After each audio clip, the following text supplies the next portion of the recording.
Hello, and thank you so much for attending another webinar on Aspire Design and Home. We are privileged to have the grande dame of design books with us today, Jill Cohen, along with one of her authors, Melanie Turner. I think, books give us a glimpse into worlds we don't have access to, design books. And this is one of the most beautiful. I think you will enjoy this very much. Thank you so much for attending and have a wonderful day. Thank you so much, Andrew, and thank you to Aspire for not only inviting us, but for always being so supportive to our authors, especially now in the time of COVID where we can't tour all over the place. We rely on these events. So thanks so much for tuning in. I'm very excited to bring you Melanie Turner today. It's a long time coming. It's a thrill to be here. Her beautiful book, Inviting Interiors, launches now. And we're going to have a firsthand behind the scenes guide from Melanie. But I'm excited to have you meet Melanie because we met several years ago. And in fact, I was impressed with her energy, her kind of creativity. She's such a powerhouse. And the more I got to know her and working on this book, to see what she's able to produce and it's really impressive. And I think because we have so many people that join these webinars that are in the interior design world, you'll be inspired to hear from Melanie. She does divulge lots of good secrets. And of course, my favorite thing about her is she is an incredible supporter of women. And she has an all-female firm. She's, just the best cheerleader there is. So anyway, let's get started. Melanie, it's here. It's your moment. This is it. I'm so excited. I can't even tell you. This is the first, 2 years of birthing, and I'm seeing my waist again. I'm so excited. I can't tell. Well, not really. It's COVID. I have no waist. But, It's great. So we're going to start taking a look at some of the work, and we'll start with this house. Several years ago, Veranda had their 30th anniversary, and sure enough, your house hit the cover. And I think that's when I first became aware of your work. And I was like, oh my God, this is such a wow project, every part of it. And I'd love for you to tell us a little bit about how this got started and then what you did. well, the nice thing about this, when you start with good architecture, it helps. This is a classic Atlanta. Philip Schutze is the name of the architect you should look him up if you don't know who that is, who did beautiful homes in the 30s in Atlanta. And this is basically what the house comprised of, but it sat on the market for 4 or 5 years. And a client came to us and said, we're buying this house. And fortunately, I knew the other owner, and I said, why doesn't this house work? So I knew the family that lived there before and what didn't work, and the new family moving in. So we were able to change things like kitchens and rooms and reconfigure the house so it lived to today. And meanwhile, this is my client who happened to be 30 on the 30th anniversary. And this shot. The best thing about that shot was that Veranda shot it in one day. And I was like, I need another shot. I need another shot outside. And they're like, nope, nope, nope. And I said, please let me do this. So I did this on my own, basically went and grabbed babies and did a photograph. And it was the first time they used a person. So it was kind of fun. Yeah. And this is a wow interior, this home. Yeah. I'd love for you to talk about the mix of, you're in this beautiful. First and foremost, I don't know if other designers do this, but I personally, I know a lot of people say, oh, it's all about the client, which it is because it's their home, but it really is about the architecture first. This house is a Regency house. So we put Regency furniture in it. And it's really important to me to be a little bit of a purist when it comes to light fixtures and things that are going to stay in the house. As I say, if you took the house, if it was a box and you emptied it, what stays on the walls, what stays on the ceilings should be the period of that house. So 100 years from now, when you come back in, that light fixture is still there. So it was very important on the integrity that the pieces we put in, but it's a young family. So we did it in a very fresh and vibrant way. So, that's the only pattern in the room, if not the whole house, but it's a lot. And it it made the room. Fantastic. This is a great example of mixing kind of classic elements and, modern accessories here. Exactly. Chandelier. White chairs instead of brown. Never go wrong with a crystal chandelier, but it's very classic. I love the balance here. Yeah, de Gournay wall covering. That's a Suzanne Kessler table, by the way, which is one of the best examples of an affordable, beautiful classic table, which can come in any finish. That's And got the gold trim on it, but And that's a a really fellow Atlanta. yes, exactly, exactly. And Well, then which- obviously there's always a mix of what people come in with.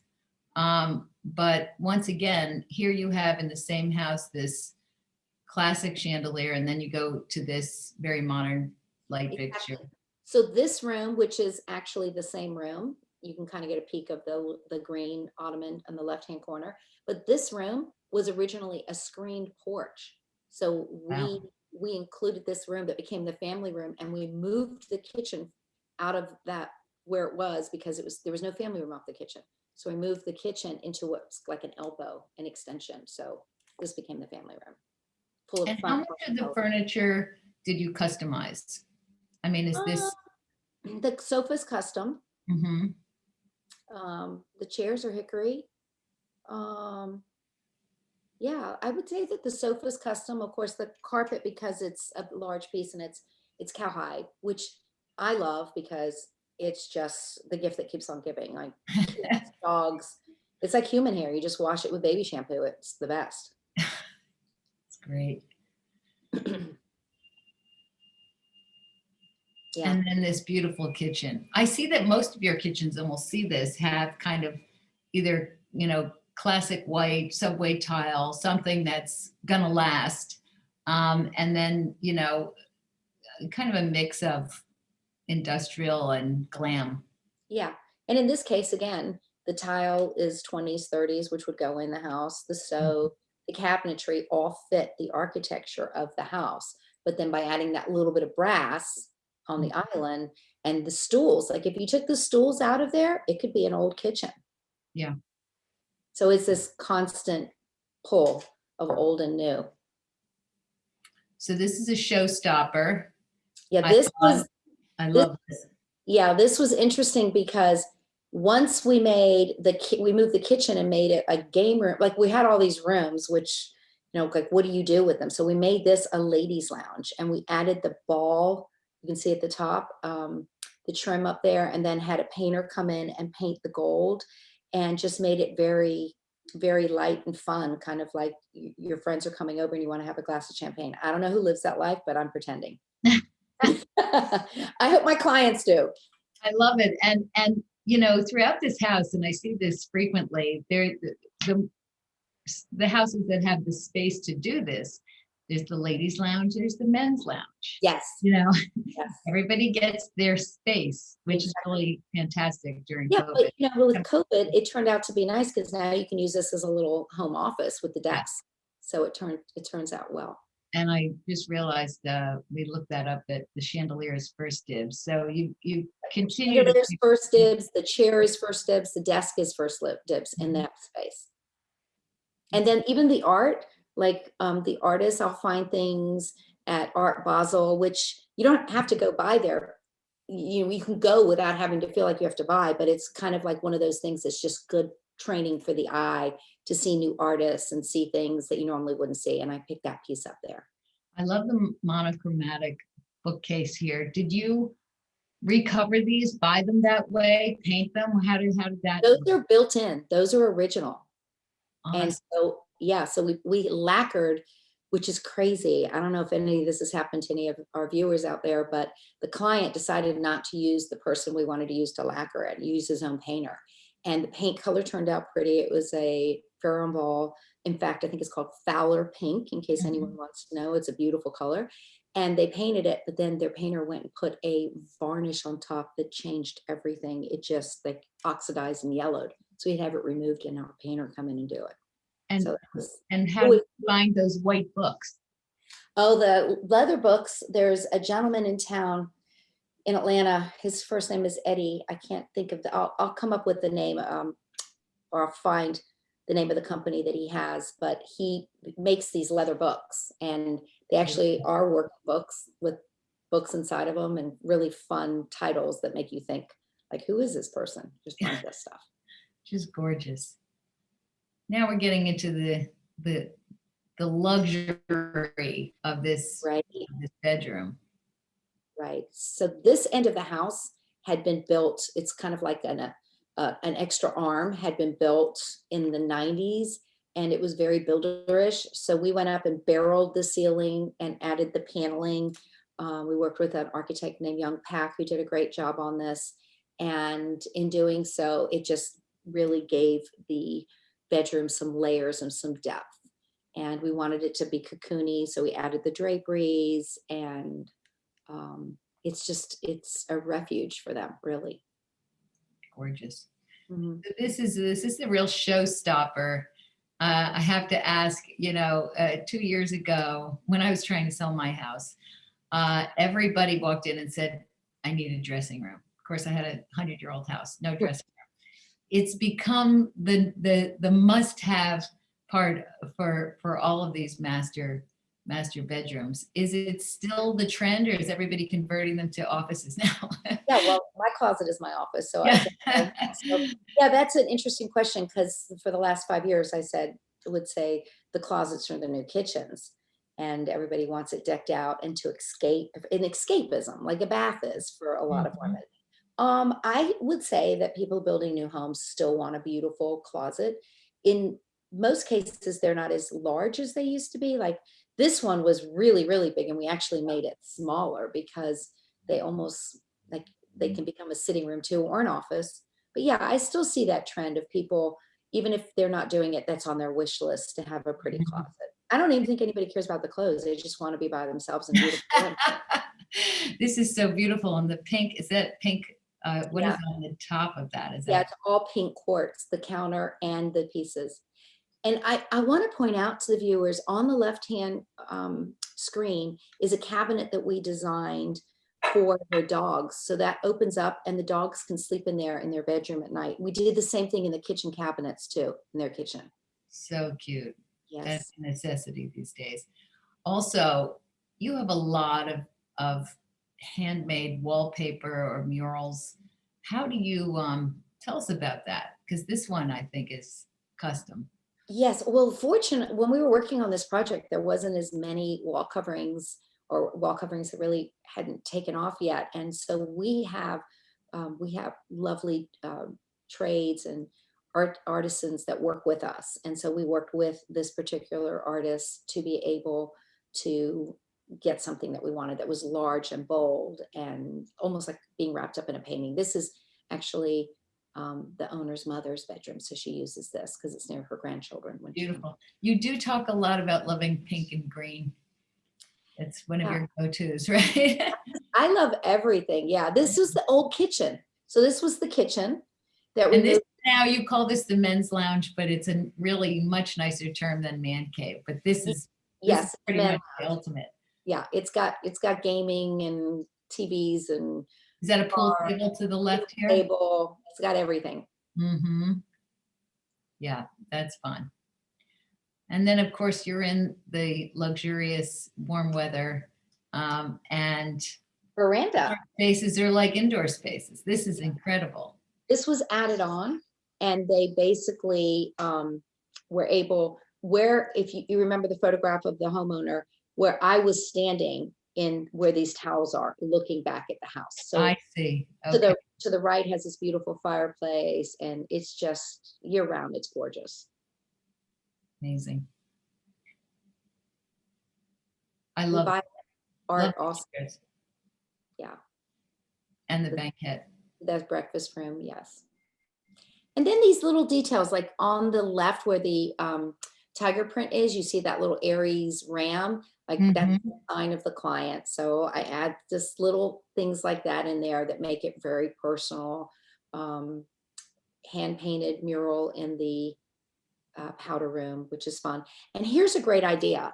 You know how there's a lot of windows that you want the light in, but there's a privacy issue. In fact, this faces the front of their house. So if a car pulls in and you're using this room, people are going to see you. But this shade actually goes both ways, meaning it can be at the bottom and allow light in, and then it can be at the top. So you can, it's reversible either way. Fantastic. Love that. Yeah, it's fun. So now we're going to enter, the book is divided, cool, clarity, collected, color. And this is another one of these houses that I think has a lot of layers. It's very collected. And what interests me is how you're able to do these. You say it's layered, but it's not cluttered. There's a lot of great things in here. This house is a stunner. I love the comment that you made about this wall, the curved wall, and how difficult it is to hang pictures, and what you did. Very solution oriented. Do you want to talk about that? Yes, I mean, we are very solution. I mean, that's how I feel like as designers we're trained. And I just looked at it and we knew that we wanted it. It started with the floor, and we knew that we wanted a deco feel. This is another young family with a lot of children. Although when we started the project, she only had one, and at the end we had three. So that shows you how long it took. But I decided to come up with this relief plaster in a deco feel on the curve. And I didn't want to fight the floor and it being in white. They played off of each other. But like the bench near the front door, the family likes to take their shoes off, and they were wanting to put a shelf. I'm like, no. So we designed these benches so you can put your shoes underneath them and nobody sees them when you walk in. Oh, so the shoes are under this. Yes. Very smart. Because this is an in-town house. So they can walk to their office building, and then they can just come in the front door. Fantastic. The lockers are all downstairs, but if they're coming to work. So again, the palette of this house is colorful, but talk a little bit about this one. Yes. So again, the clients love to travel and they love fine hotels. So we got a bee in our bonnet, as they said, and hospitality, beautiful. If you're in Paris, staying at a nice hotel, what would it feel like? So that's where this came from. We added a little bit of mid-century, a little bit of deco. It has all these different styles that kind of blend together. So that works. I think on your next slide, there's a photograph of a Todd Murphy. Okay, so this is a local artist by the name of Todd Murphy. He is deceased now, but he was in New York. And the clients, I connected the clients with them, and they started collecting his pieces. But the cool thing is, when we were tearing this house apart, we found wallpaper, because it was a 100-year-old house. And we took the wallpaper and gave it to Todd, and he did the background of the painting is in the paper that was in that room. So fantastic. Fun. So fantastic. And you made these amazing screens. Right. So in this situation, if you think about it, I have pattern.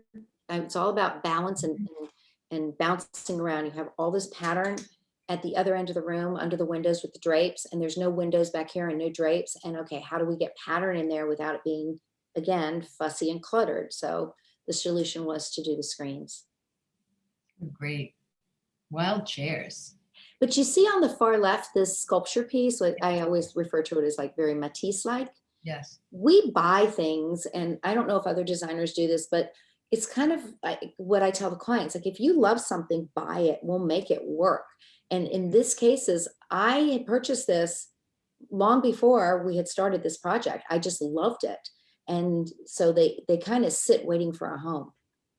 Kind of have to pass. In this, the architecture of this house, did you do anything to it?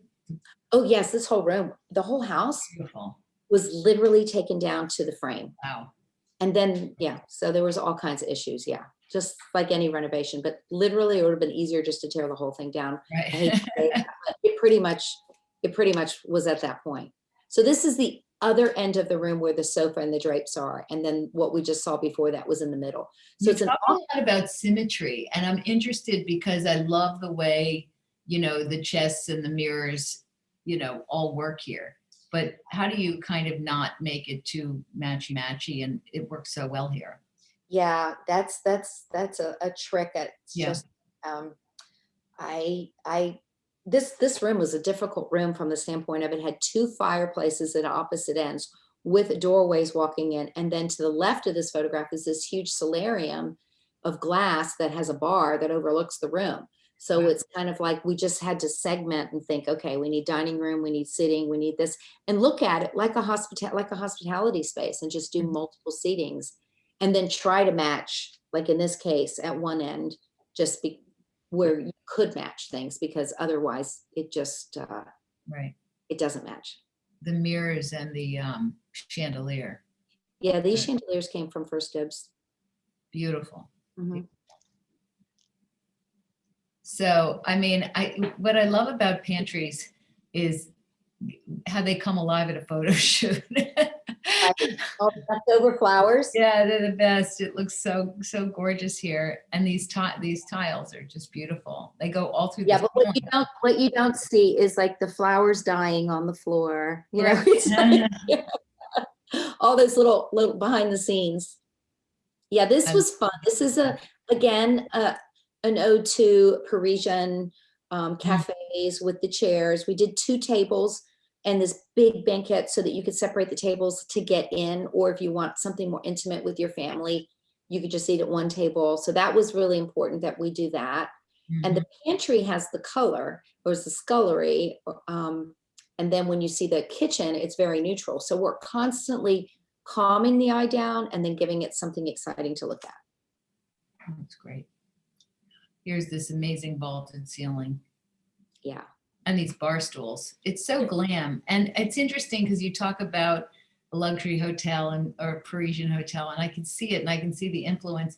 Do you, whenever you start a project, do you kind of have that type of inspiration where you're building on something that connects? Well? Yes, there's always a jumping off point, and it usually starts with the architecture and then it turns into someplace we've traveled, or it could even be a client's scarf. You know, always tell them, stand in your closet, tell me what you love the most, tell me what you feel happy in.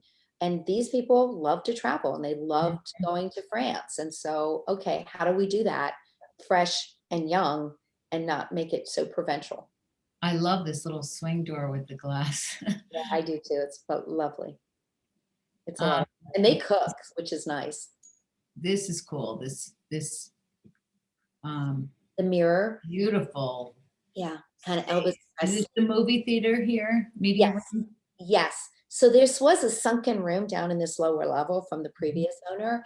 And so we just decided, I mean, it's all been redone, but we just decided to just add really thick shag and kind of, you know, do the mirror, a little Elvis. We found this vintage screen and then Right. stained it. So this is a real McCoy and added that to the space to divide.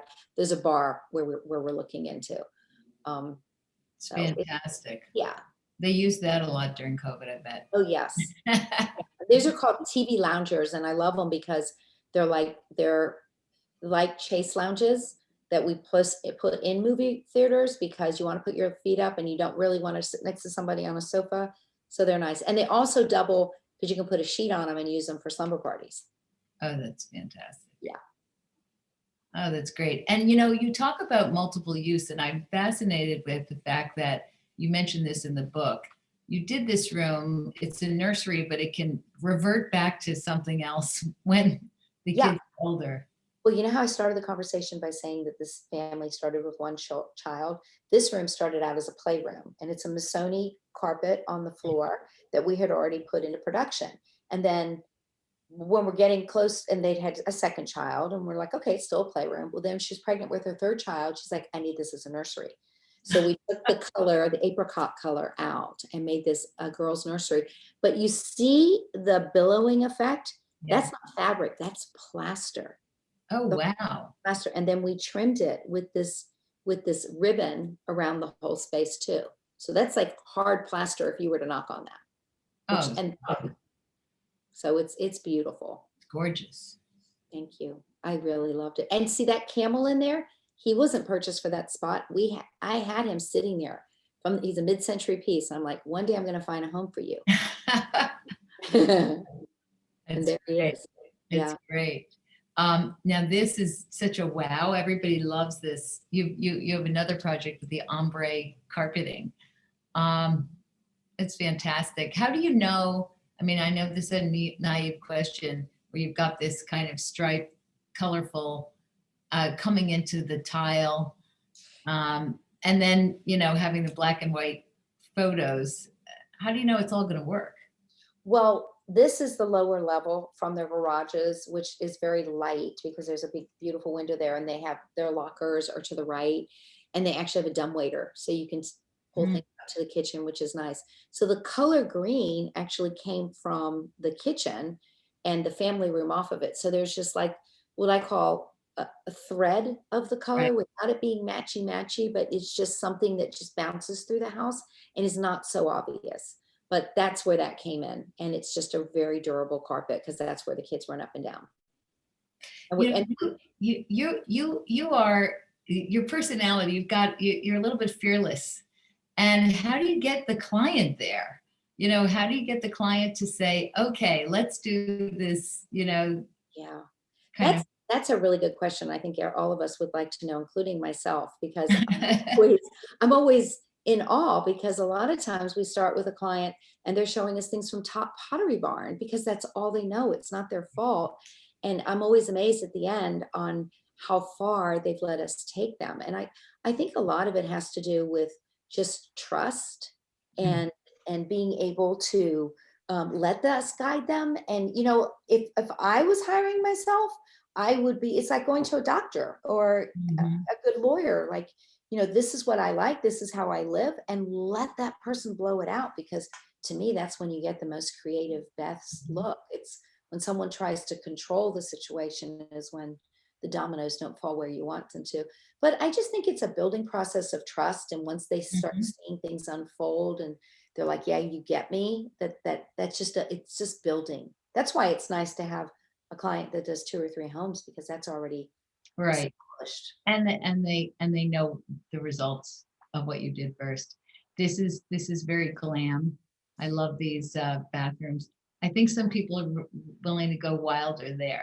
Yeah, well, the one on the left of your screen is the powder room, which is all mirrored, and we've did this huge terrazzo looking black and white because it's off of the domino circular entry. So we Mm. wanted something to work with it, but to be different. So that's the powder room. And then the one to the right, they have a his and her bathroom. So this is his bathroom, and we did full slabs. And again, wanted it to have a deco feel and that it had been this way for a long time. Gorgeous. So, there's a big section of your book about black and white. Mhm. And I love that. And I love all of the things you say about black and white. And you talk about how you can get edgy. You talk about how, the use of art affects it. And there's something very clean, the negative space. I'd like to learn more because I think this is, I'm trying to get this screen perfect. A very desirable style for most people. And I'm not sure if it's because, you know, there's something calming about it, or it works well for people who don't have the nerve to use a lot of color. Both. I really do, Jill. Mhm. And I also think that there's a sophistication about it. Yeah. So in this house, it was a California style house. One of the cool things is these windows. You don't get an expansion like that uh, Yeah. Amazing. normally, but the metal helps hold the window up, so you get this large expansiveness. And it's kind of like the architecture again was so beautiful that it really didn't need furniture to adorn it.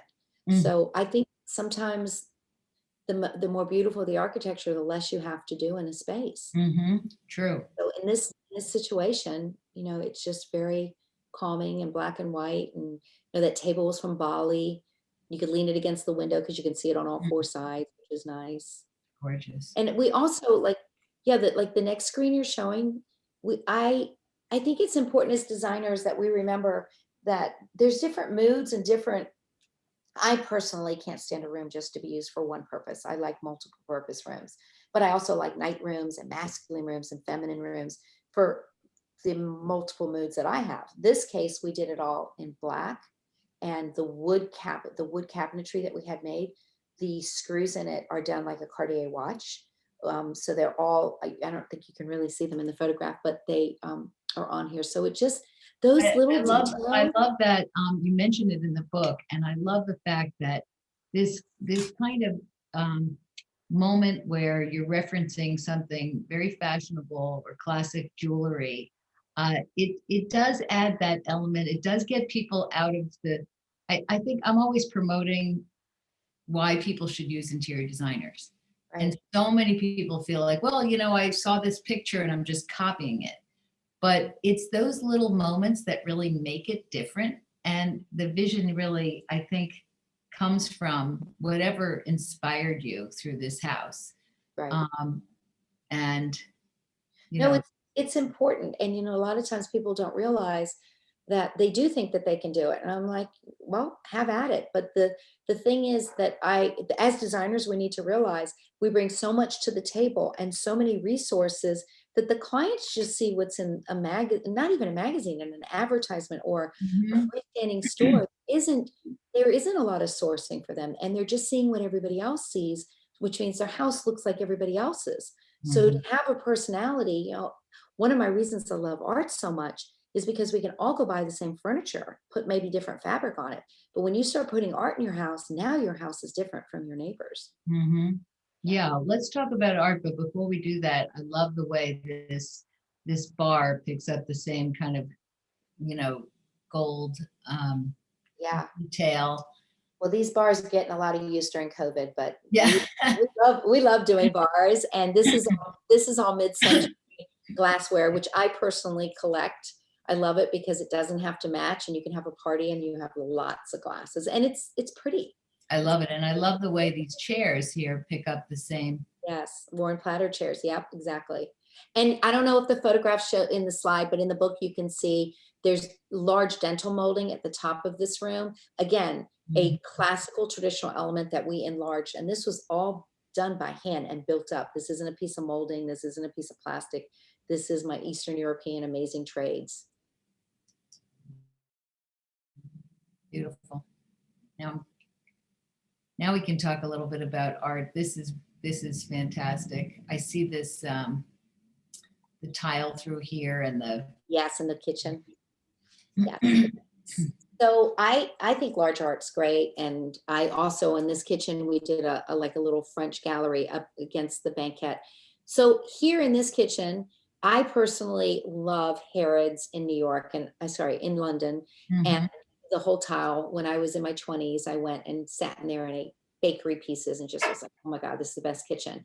And my husband, who did this, is a builder and developer, did this house. We both love barreled ceilings, and was able to use a company by the name of Source that has all this tile, and they import it from Spain. It's just beautiful. And we balanced it with the black banquette on one side, the black cabinets on the other, which help balance. And there's no cabinets. Yeah, upper cabinets. We have those all in a scullery. So how great is it being married to somebody who's building the house? Yeah, well, talk about dreaming together and creating together. And I know you just did the show house, and you are Southeast Designer of the Year for the third time. But the two of you seem to be creating kind of bigger, more glamorous, amazing properties. Yeah, I'm very, very fortunate that he gave me a canvas to do beautiful work. There's a lot of creative, great designers out there, but unless you're given a nice platform to be able to show your work. So I'm eternally grateful for that. But at the same time, we love the collaboration. Yeah, we just don't talk after 7 o'clock about business. And that's it's like, no, stop, no more. And he keeps like, but it's fun. I'm like, for you. No, it's all fun. This here is, again, this is a company called Source that's based in Atlanta, but works only with architects and designers throughout the country. Their tile is from there, as well as the bathtub, as well as all their, like the iron. This is really cool. You see how the iron on the windows are done on the shower? Yeah. They are made out of stainless steel versus metal in the bathrooms because they rust otherwise. So that's Wow. one little thing. Keep in mind if you Yeah. want to do this yourself. But Fantastic. again, a very deco kind of feel Mhm. and a little bit of visual comfort lighting there. This house was Simplicity. fun. I also love, and you bring this up in the book, the paint and the luminosity here on the ceiling, and some of the techniques you do to make the walls kind of glow. Yeah, that's all plaster, and the beauty of it is you feel the light that shines, like especially in New York with the winters you guys have had. Oh my gosh, I would plaster everything because it reflects light so beautifully. This is an entry with this house had 5 pivot doors of metal in the end, and it was spectacular. And this is an entry piece here.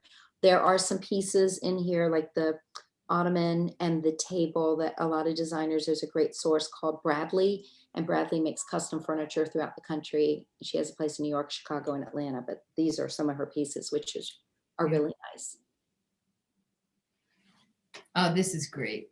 And this door goes out to what's beyond there. There's a patio there and then glass, and then it overlooks, it's like literally you would die, Jill. It's like being in California. There are palm trees and a swimming pool. I mean, it's like Bel Air at its best. It's so spectacular. Really, really just an empty nester couple bought the house and it just lives so well. Great. Like how we really want to live. Yeah. I love this. I love the whole you know, kind of still life over here with the art and the sculpture. And I think this is something that is difficult for people to figure out. I mean, oftentimes, and we do this often when we're doing photo shoots, where we're setting up something that we style, it looks great, you walk away, you come in and you're like, okay, can I live with this? And yeah. So Jill, you wanna laugh? This is hysterical. I don't know how this slide made it, but you guys see the photograph with the art and the books underneath it? Yes. That was set up to be photoshopped out. And for some reason, this photograph is. Oh my God, yeah, because I see 2 Vogue books. Okay, so we made one mistake. No, I think it's not a mistake. I think it's great that other people can see what's reality and what's not when it Oh my goes. God, was it propping the piece of art there? Yes. I love it. No, I think it's awesome, but because that's real. It's the bloopers. It's the bloopers at the end of the movie. Yeah, it's the blooper, but I think it's legit. Like well, actually, what I like about it looks real. But I love you for that. But Yeah. here's really good advice if they're the designers that are on this call or on this Zoom is photograph your work. Like if you don't have a piece of art, go borrow a piece of art, put it in there, Photoshop it out, have it like so that you have this layered, lush look so that you can build your portfolio. And if a client, a lot of times when you work with a client, they don't have the money right away to finish off what you want to finish off. So just go get a piece of art and put it in there and photograph it. We borrow for photo shoots. We do a lot of borrowing. Yeah. And well, in this case, we didn't want to. Places don't feel finished without the art. Yes, in this case, because of the plastered walls, we didn't want to put a hole in there without permission. So that was the reason for that. Important. This is fun. Yeah. Yeah. I remember when we were shooting in Atlanta with Melanie Turner, who, by the way, shot this book. All the photographs. She's amazing. I love her.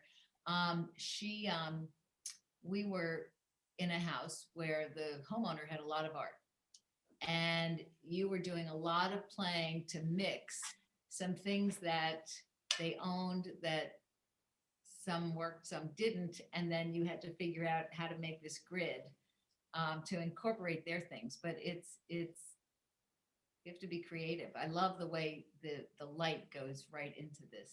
Yeah. And you know, it's funny, when I first started doing a gallery of art, I had measure and this had to be and how many horizontal and how many vertical. And now I think it looks so much better, kind of like this, where it looks haphazardly set, but it's really not. But at the same time, it's almost kind of like how you start doing art and then you grow out of it being childlike, but the real artists are more childlike. It's the same thing. It's just, don't be scared and just throw stuff up. It looks better that way. Yeah, looks more spontaneous. Mhm. Yeah. And This this is is a cool story. Tell everybody about the snakes here. okay. So here's an idea. So when I always leave on my budget enough money to do one or two really high end, like custom, beautiful pieces of art. And then the rest of the art is, yeah, I'm creative, but I come up with different solutions. So in this case, there was a ready made, meaning an inexpensive, kind of like poster print art. And I saw it and I was like, that looks good, but I really need a big piece. So I was like, you know what? Let me order 4 of them and put them together, even though they're the same piece, and place it so that the scale of it really talks to you. So we put that in there and then found these vintage, really cool chairs and with snakes on them, which don't scare me. And we put them together with the serene table You in the know, dining room. so creative and clever. One question I have is your use of lighting and chandeliers. There is a connection between all of these, although you're not duplicating any of them. How do you know, kind of, Yeah. do you, when They you're have working on a house, do you pick all the lighting and kind of say, I want this here, I want that there? We do think of the lighting talking to each other. I happen to think one of the biggest mistakes that lay people make, persons, is that they add too much light thinking it's all this jewelry that you need to see. I cannot stand sitting in a family room and seeing one light and then seeing the light in the kitchen and then seeing the light over the breakfast table. Like it, Yeah. one, I like having 2, but if I have 3, I take one away and put cans. It really overwhelms me. And so I'm very conscious of making sure that they speak to each other. And as I say to clients, it's like, you don't wear all your jewelry on the same day. So why would you throw up all these chandeliers? In this case, the one on the right in the dining room is a visual comfort piece from Thomas O'Brien. And he designed it based on, I forget the artist who painted it, but we all know the famous artist, the painting with the girl with the pearl earring. That's based on that. Oh, So beautiful. And then yes. this kitchen, I love the fact that you mentioned that sometimes these kitchens are overwhelmed with the vision of the stove, the refrigerator, all the appliances can take over the visual. You did Right. such a beautiful job kind of covering these. Yes. Well, and here's another little pearl is that you have to have more co-stars than you do stars. And for some reason, when someone's building a house or redoing a house, they tend to think everything has to be a star. Well, somebody has to sit back. And so it's very important to remember that. In this case, like the chandelier and the stools work really well together and everything else goes away. Beautiful. It's a master. This is gorgeous.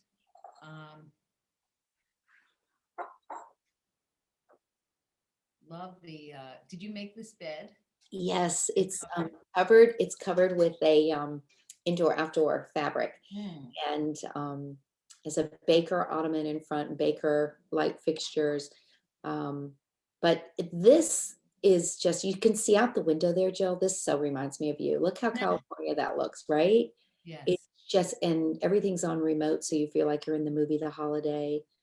It's a total And escapism. this is a big fireplace on the left. Yes, and plastered it in black. Oh, I love it. Yeah. The black and white is so amazing. It is, isn't it? Yes, it has an elegance and it has a calm at the same time. Now, this is interesting because we're kind of going now, I said your book was divided into different sections and you do a lot at the beach. And what's so interesting is to see how we just looked at some very elegant houses that are black and white that are very, I think, sophisticated. And then we get to the beach and they're equally sophisticated, but there's a fun-loving lightness, more organic Yes. to it. And it's more of the blues and the whites. And I see this, once again, this great plaster that brings this kind of, light luminosity into the entranceway. Right. But really, what's interesting, whenever I do a book with a designer, my favorite thing is at looking at all the pictures and finding what the threads are. And Right. regardless of the style of what you do, there are very similar threads in terms of kind of simplicity and creativity. Um, and the beach seems to be the place where you kind of do the most quirky, fun things. Yes. And that comes from the Bobby McAlpine once told me, he said, the first house, you listen to your parents and your in-laws and your friends and how you're supposed to live. Right. The second house is your true personality because you're not listening to all those voices and you do what's real. And so I've always listened to him with that, and it's true. And in these houses, there obviously is less clutter, but it allows whoever's living in there to be able for their personality to shine or to bring whatever they need for the weekend or the week holiday.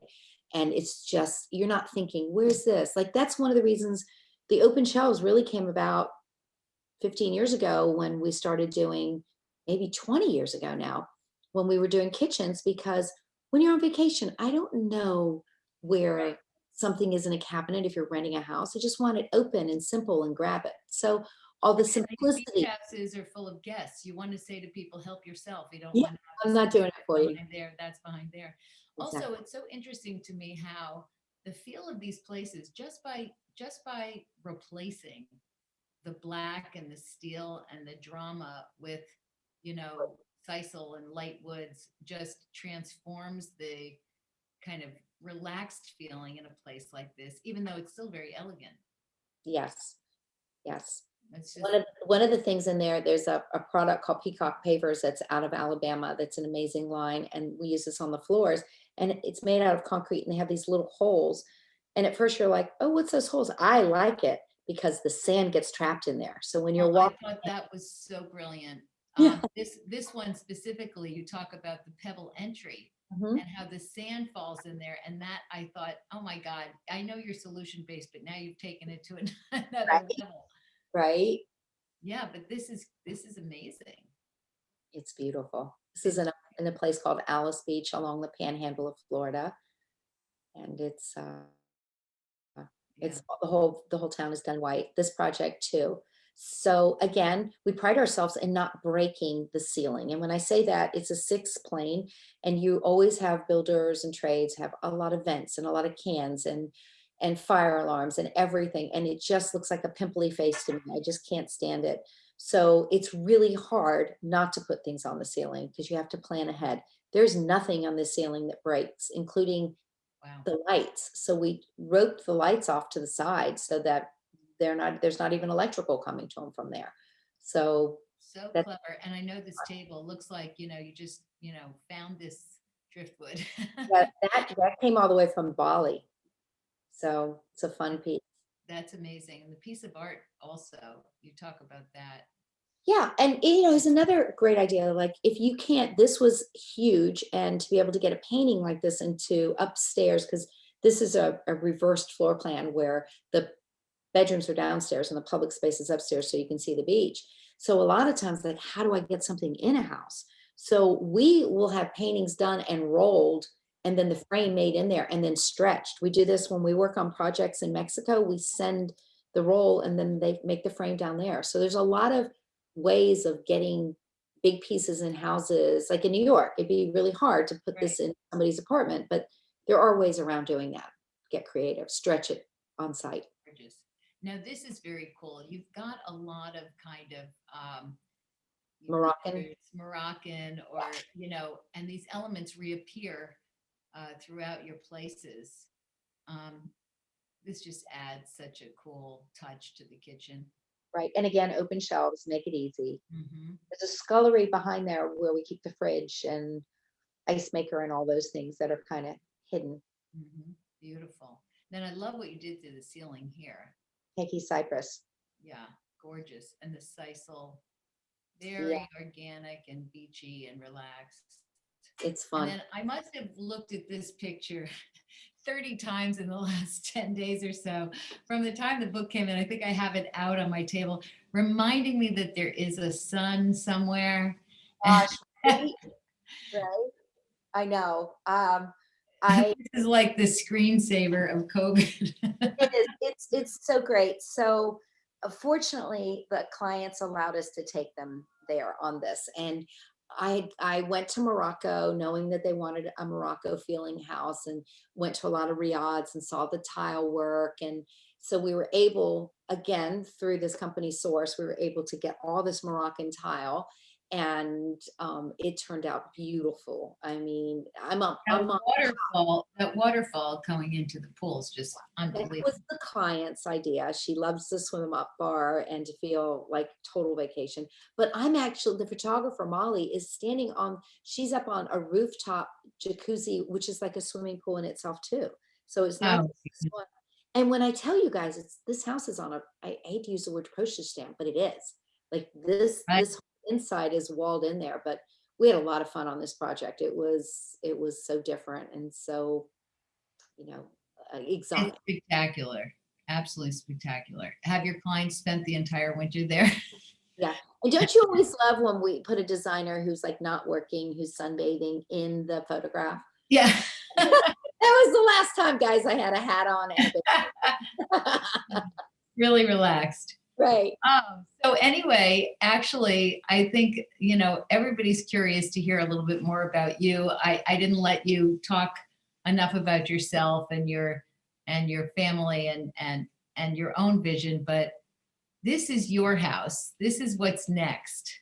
And I'd love to hear, why don't you tell everybody about how you found this place and what you're doing to it?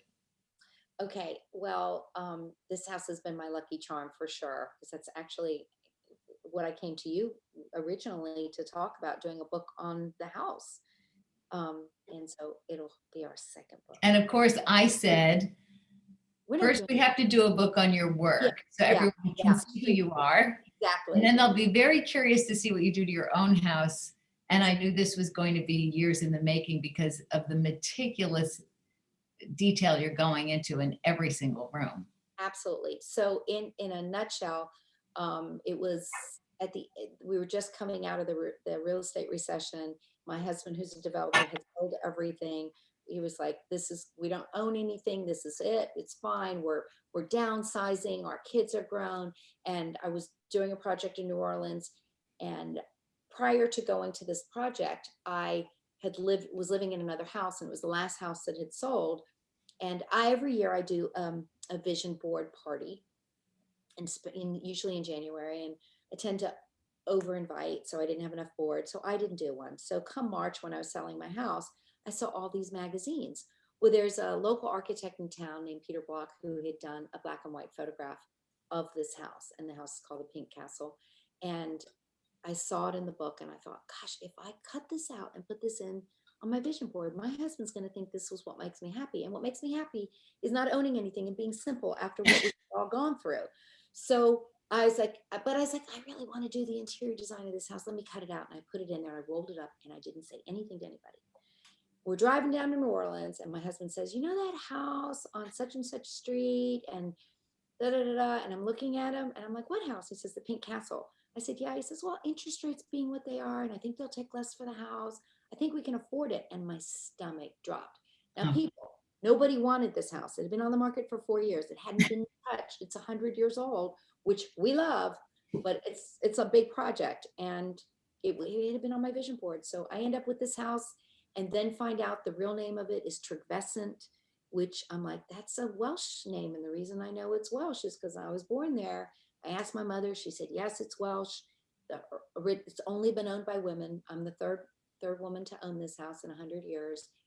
And it was meant to be. It's meant to be. It's the ultimate downsizing idea here. But Jill, it's been such a blessing during COVID, because I bet 8 of us live there now. So all my grown children, with my son-in-law, with my new granddaughter, Lucy, with 5 dogs. You only see 2 here. 5 dogs, a cat. The humane society is living with us, but we love it. We love it. And yeah, it's an amazing place. I know everybody's dying to see the inside, and I love that you're kind of just revealing peaks. We love that exclusivity factor of seeing it later. But also I was talking about how fearless you are and how many different things you do. And I don't know if anybody knows this, but you are opening in Montana because you're doing a lot of work out there. And I'm curious because, you know, we look at all these things in your book, the black and white and the layered and the classic and the traditional, and Montana, you know, different vibe, super, you know, natural. How are you translating your design kind of style there? And also I think our listeners will probably be curious to know, like, how do you do that? How do you work in Alice Beach one week and then you're in Montana the next? I mean, other than just being on a plane all the time, but Yeah. talk about that. I think it's the locale and how people live, and the nature and architecture is again what drives us. And to us, it just is normal to do a house that doesn't necessarily have a lot of color in Montana because there's a lot of rock and there's some evergreens, but for the most, it's, you know, white snow and green in the winter, in the summer, excuse me. So it's just innate to And us. what drew you out there in the first place? Did you have a client doing something? And So I went out to Montana in my 20s and always loved it. And then I had a best friend whose husband went to high school with my husband, who decided to kind of semi-retire out there from Detroit. And I went out to visit them, and there was really no design firms at the time. And I was just like, this, you know, I'd love to work out here, and I think there's a need. And so we were started slowly. And then last year we opened a store out there, and she runs the store and is my partner out there. So it works out really well that Great. that clients from across the country are able to have somebody who has feet on the ground and a set of eyes who's there every day. And then in Atlanta, what do the projects look like? How do they differ from what we just saw in the book? they are, most people tend to, I mean, we go two way. We either go that Ralph Lauren lodgy look, or we go modern black and white. Seems to be the two looks that most people like out there. It's just, it just comes so easy as far as just the locale is what you just couldn't imagine doing anything that was just I like the story of someone in Montana asking you if you ever do anything with color. Oh yeah. So I was telling Jill earlier, I was like, you know, it's funny, in different locales, we'll do a house for someone and it'll be all black and white in Montana. And then they'll say, well, I have a house in Connecticut. Do you do color? And I'm thinking, oh my gosh. And then I get the opposite of people. They'll say, well, you do very modern. And I'm like, no, we do really, like, our design firm is steeped in traditional classicalness, and then we make it fresh and light. So we can do anything. We love it all. It's a mix that makes it interesting and not doing the same. And it fits the client, not us. That's So, fantastic. Well, we actually have a question, okay. if I can read it. On Q&A. Do I have to, I don't want to stop sharing. Let's see if I can see the question. I'm seeing a- Okay. We have somebody saying they love what you said about architecture being the most important element, guiding your design decisions, and that art is one of the best ways to personalize a home. After architecture and art, what's the next most important consideration? How they live in the home. Like, do you like the pieces of furniture you love to sit in? What brings you joy? Fabrics, the connection, the texture of what's in the space would probably be next. And will you tell us a little bit about how you work with your team and how your staff and your company's organized? Yes, so we have 13 people in Atlanta, and 3 or 4 people in Montana, and then we have a small studio office in Charleston with 1 person in it. And we work in teams, which makes it really enjoyable for everybody. And it's basically myself and a senior designer and a junior designer and a design assistant, and then we have admin behind there. But that's why we're able to be so diverse and be able to do different styles, because we have different people in different locales. So that helps a lot too. So I didn't realize it was 2, but we have another quick question, which is, what are the typical timelines of your projects? Well, before COVID, we could When life was real. life was real, I would say I mean, depending on if it's a new construction, they can last anywhere from 18 months to 2 years that we're working on the project. Now that's longer. And I would say that if it's just a decorating job where we are doing furnishings, we would say 6 months in the past. And now I would say 9 months to a year, depending. It could be finished in 9 months, but there's always a straggler. So everything has been added on a good 3 to 6 months during COVID, just in lead times because everybody's waiting for furniture. But I'd say on average, 6 months to a year and a year to 2 years for construction. Well, one last question is, when are you coming to Tampa for a book signing? Oh my God, is that my friends? I grew up in Tampa, people. So this is like, Oh, that's so funny. but yes, I will definitely come to Tampa. I will eat a Carla, Cuban sandwich. yeah, Carla. Carla, Yeah. my high school best friend, right? Yes, Carla, yes. Tell her to get a Cuban sandwich and a mojito ready for me, and I will be there. One last question, because people really want to know this. How do you discuss budgets with your clients? Right up front. Mhm. Never ever be afraid to talk money about anything, because you're just Comes out later. comes out later. So here's the thing, though. I don't think people understand what things cost. I My know. husband used to get mad at me when we first got married, and I'd be grocery shopping, and he's like, "You're not even looking at the prices." I'm like, "Because you only eat Heinz ketchup. Why am I looking at the price?" So, as designers, we tend to get a little bit, oh, it only costs this, or we look at pricing all day, so it's normal to us. But a lot of these clients come in and they haven't bought a piece of furniture, Yes. maybe once. Most of their college stuff was given to them. They grew up in households where, if you needed a new breakfast table, you got a new breakfast table, but you didn't get new chairs. So it's hard to wrap your head around it. So it is educating them and understanding. And I always tell them, I was like, look, it's your money. You can spend what you want, but this is what it's going to cost. If they are able to give us a roundabout budget, some of them don't. We kind of base it on the history of what we have seen, or the history of how much the actual real estate cost. I tell a Right. lot of people, if you take the land out of it and you look at the price of the house, it should be based on a percentage. I hear from a lot of designers that somebody buys a house and they say, okay, here's my budget. I'm not spending more than down, even something minor, like, okay, you've got 60 windows, and just to do blackout shades or whatever, Exactly. you're spending a tenth of your budget on windows. Right. And I think Yeah. just us educating them, and I think a lot of designers, it's really good. This helped us when we had pushback at the beginning of our business, where we did a printout on each room on a minimum of what a room would cost. That's great. I'm just going to make this up, like a guest bedroom in a beach resort, $20,000, and you're like, oh, it can't cost that, and you start like carpet and draperies and bedding and pillows and mattress and nightstands and lamp. You add that all up, it adds up really quickly, and then you times it by 5, and then it just goes on. And then once You just answered the next question, because somebody write in that they just finished design schools. Could you have some tips? But actually, that's one of the best ones that I've heard, is to break down the rooms and break down the bare minimum of what you need to fill those rooms. Yeah, and I've had clients say, oh, I've done a house, it doesn't cost this much. And I was like, okay, let me show you. And I showed to them, and they're like, right, there's nothing to take off here. And I was like, no, you need to be adding to that. But well, it reminds me of when people say, what does it cost to do photography for a book? And I always say, it's like building a wardrobe.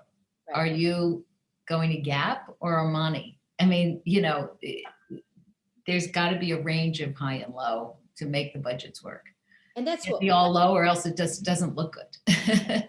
Exactly. And that's really important to remember. But the client just doesn't know. Another good thing I've done to them, which helps, is I'll say, go on Restoration Hardware and price out a living room. Yeah, that's a good idea. Tell me how much. Everybody thinks it's a lot less than it actually is.